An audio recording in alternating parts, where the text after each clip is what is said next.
Fenêtre sur l'emploi avec aujourd'hui Amélie Favreguité à distance. Bonjour Amélie. Bonjour Arnaud. Comment allez-vous ? Eh ben, écoutez, très bien.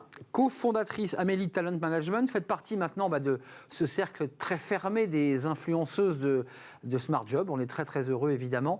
Amélie, on parle d'un sujet qui est sensible. On a évoqué au début d'émission, vous avez peut-être entendu un débat et les questions de la résilience professionnelle.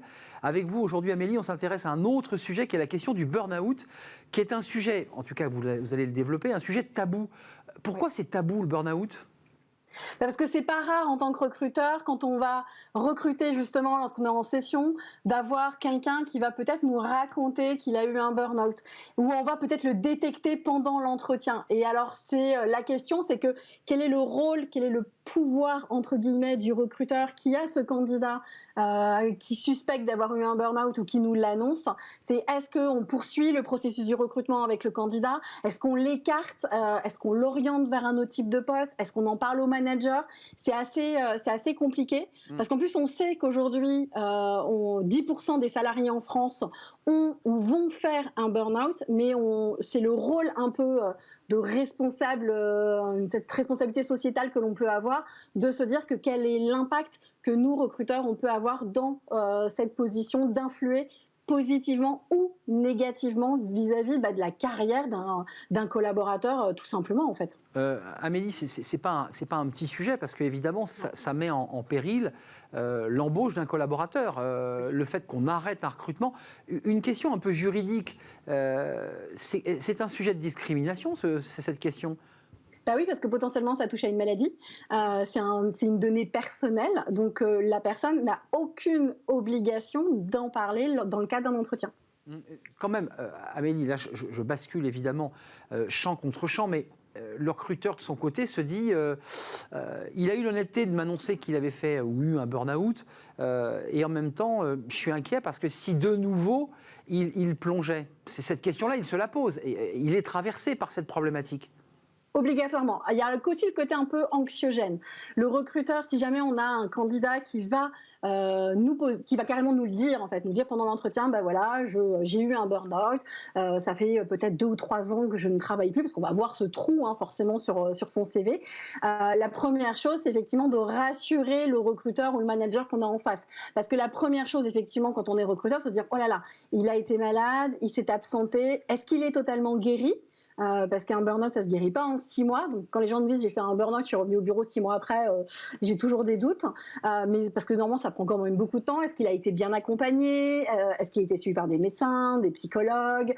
Ok, il est apte pour revenir travailler, mais derrière, est-ce qu'il en est capable ? Est-ce qu'il a la motivation ? Est-ce qu'il a la niaque suffisamment pour pouvoir tenir le coup 35 heures par semaine ? Ça, c'est une vraie question et forcément, en tant que recruteur, on va se la poser parce que si on investit sur un collaborateur, on n'a pas du tout envie qu'il nous lâche en cours de route ou qu'il replonge. Et ça, c'est vraiment très important. Évidemment. Côté CV, c'est intéressant. Côté candidat, il y a un autre sujet quand même. Lorsqu'on a vécu dans sa chair un burn-out, on a quitté l'entreprise, parfois 2, parfois 3.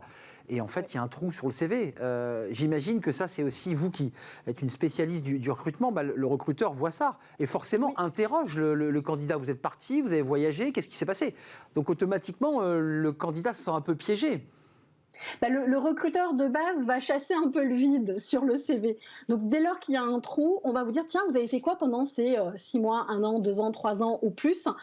Qu'est-ce qui s'est passé ? Et ça soulève une inquiétude du recruteur. Donc, tout de suite, il va falloir rassurer. Si on n'a rien mis sur le CV, il faut avoir une argumentation claire, avec laquelle on va être à l'aise aussi. C'est-à-dire que quand on va en parler au recruteur, il ne faut pas qu'on soit en train de sangloter ou de ressentir à nouveau le traumatisme du burn-out. Il faut vraiment être à l'aise et poser les choses de manière positive en disant ben voilà, effectivement, j'ai été malade, j'ai été accompagnée, j'ai réussi à m'en sortir, j'ai appris beaucoup de choses sur moi. Ouais. Aujourd'hui, je suis beaucoup plus forte et je sais où sont mes limites et je sais jusqu'où je suis capable d'aller. Donc, on est vraiment dans le côté rassuré. De toute manière, l'entretien sert à rassurer le recruteur et là encore plus dans le cas du burn-out quand le recruteur nous pose la question. Il faut surtout éviter d'éluder la question du recruteur en disant ah non, ça c'est une donnée personnelle, je ne souhaite pas en parler. Parce que là, forcément, souvent, on nous laisse avec un vide incroyable. Et là, on se dit, OK, il essaye de me cacher quelque chose. Qu'est-ce que c'est?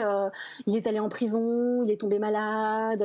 Qu'est-ce qui s'est passé pendant ce trou qu'il ne veut pas me raconter? Et ça, c'est la pire des choses. Ce qui crée évidemment encore plus d'angoisse que de le dire, parce que le fait de ne pas le dire, on s'imagine des choses absolument horribles.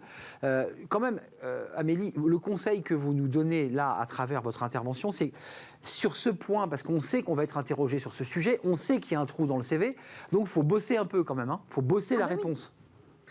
L'entretien de base, il faut le bosser. Mais là encore plus, si on a eu un burn-out, il va falloir préparer sa réponse.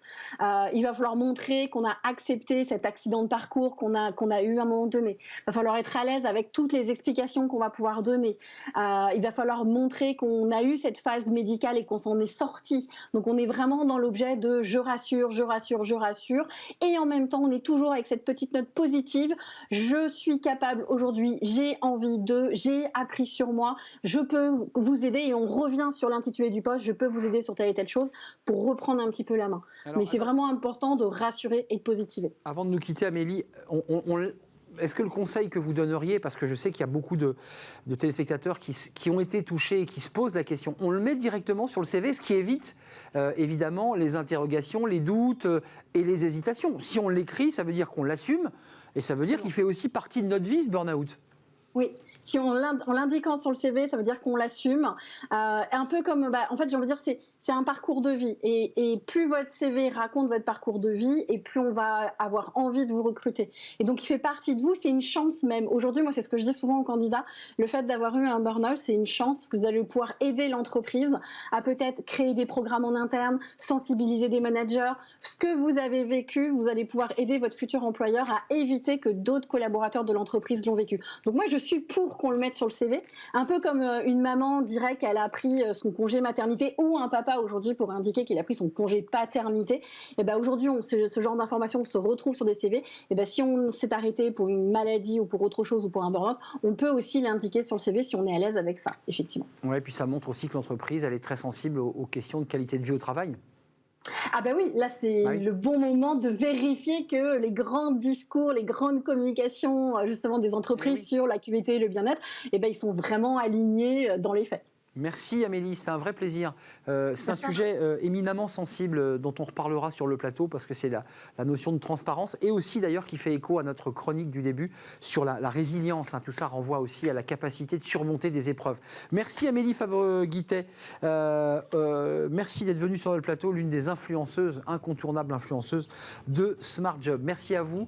C'est la fin de notre émission. J'ai été très heureux de partager ce moment avec vous. Merci à toute l'écoute. Merci à Mani à la réalisation. Merci à Saïd pour le son et Amanda. Merci à Fanny Griesmer, bien sûr. Merci à Margot Ruot et à toute l'équipe qui m'accompagne. Merci à vous, merci de votre fidélité. Portez-vous bien et on se retrouve très très bientôt, lundi je pense. Bye bye.